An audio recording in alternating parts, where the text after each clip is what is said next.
I bet you probably didn't know this about good old me known as the Doctor. I bet you didn't know that I am actually a big fan of documentaries, because you never know. Sometimes, when you just do research and things like that, whatever, you never know.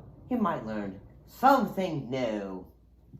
During the time frame back in 1995, well, there was a bit of a Dalek invasion, which is basically the title of the documentary that we'll be discussing tonight, whatever time you're watching this.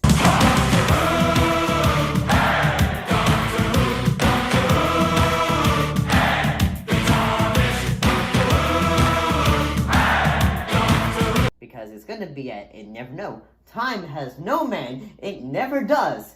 By the time you watch this, it could already be in the past. It could be in the future. Who knows? Let's talk about it. This is a tape. Back in the 90s and in the 2000s, these were a huge commodity. This is not the film we're looking at, but it's a tape. But the film that we are discussing is Dalekmania.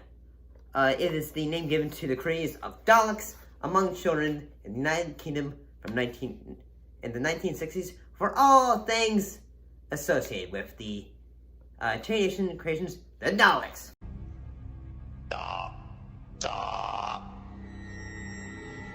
Impossible. Doctor! Exterminate! Exterminate!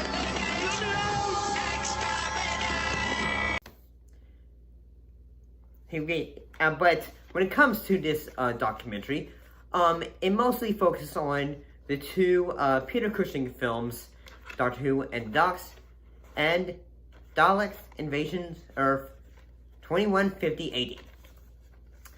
And so basically, I gotta say, while I enjoyed both of those films, basically what this film does, it talks about most of the behind the scene moments of the film. The movies, of course, had a different cast to the TV show. They couldn't use the television cast for a number of reasons, the first of which was they were, of course, busy 48 weeks of the year making the television series. Also, it was important to the producers of the films that they had names which could be transatlantic draws. And, of course, Peter Cushing was very famous in the States. Which, that's always fun. Back when it came into the 90s, those were always, or even the 2000s, those were always fun to listen, look and watch, because sometimes, because think about it, back in the 90s and the 2000s, there was still a bit of a mystery when it came to, understanding, say, hey, I'm gonna go make a movie, but how do I do that? Because nowadays, pick up a camera, shoot! Whereas basically there was more of, say, a mystique, a mystery to it all. Anyway, I do love how the documentary opens with a bunch of kids going to the movies, and then the usher going to say,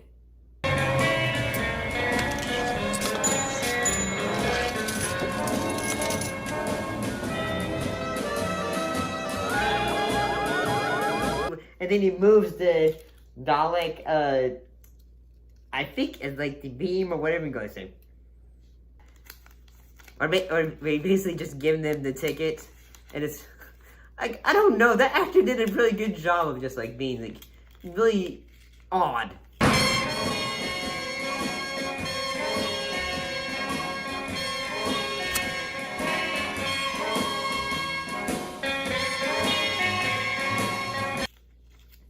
And, yeah, I kind of thought this was fairly charming in the fact that it talked about the behind sequences of the two films, whether it was telling stories such as the actors who had to play, the male actors who had to play the dolls. The makeup lady said, okay guys, now before we make up your bodies, which they were all looking forward to, they were looking forward to the makeup girls making up their bodies, but before we make up your bodies, we would like you to shave all the hairs off your arms and your chests.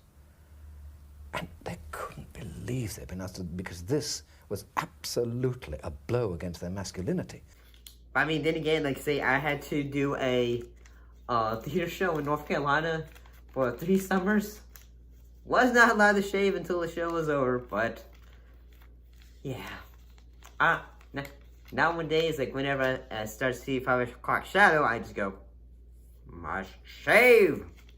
But I kind of feel like, say, okay, yeah, that's kind of makes a point. Like, say, if you can get paid to not shave and all that stuff, yeah, you will. You will shave if it means you're getting paid for this. And I gotta say, yeah, like, compared to, like, say, the original Doctor Who episode of it, yeah, the dolls in the Doctor Who and the Dogs film, they are still a bit of, like, okay, this is a bit of a departure. But then again, it was in color, so that was one thing that it tried to, okay, we're gonna have to do something different compared to the film, to the show.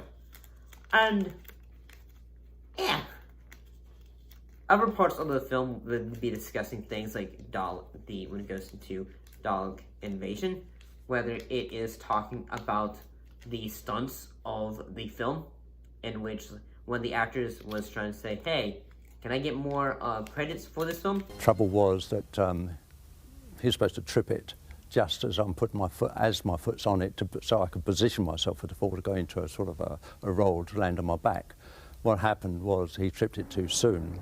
I went through the air with 1 foot down and landed on my foot on the awning first, which twisted my ankle and busted something there, and I went straight on through the awning onto the pavement. That actor had actually done quite a few things, like having been the stunt person for the Christopher Lee Dracula films. So yeah, like whenever you done working for the stunt coordinator, whenever you get a stunt person for Dracula, I kind of feel like, say, yeah, you probably made it, my man, you made it. But I gotta, and also in the fact that they also talk about, like, say, some of the toys that were very big during the time frame. And I'm not gonna say, okay, I'm really surprised how much some of those toys were, like... Well, for a mechanical creature, one of the strangest things is the bendy Dalek, which originally cost 10 and 6. A polythene kite. Bit flimsy, but what do you expect for 4 and 6? Did you have a pair of Dalek slippers? They're worth £200 today. And then it's like, okay, that's how much? But then again, like, when you look back about some of these more old school toys, you realize, oh, that's really cool. And then you realize, oh wow, that's a lot. And yeah, I thought this documentary was fairly... But at lunchtime, we had great fun because Bernie Cribbins would go off fishing, and the rest of us would sit with Ursula Andress and a lot of the beautiful girls. We got to know all of them very well indeed. And I think Bernie missed out on a few things there, but he seemed to enjoy his fishing better. Interesting. It was... I guess it kind of would have thought it would have been, like, with the idea of, like, say, Dalekmania. Yeah, I was expecting, like, say, like, the Daleks taking over like it would with Beatlemania.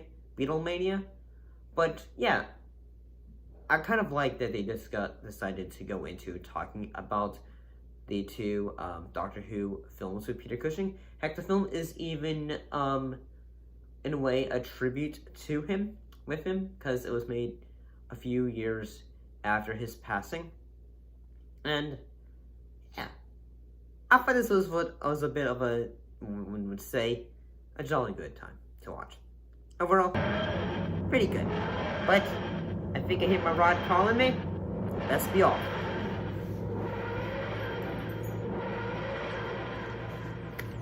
That takes with me.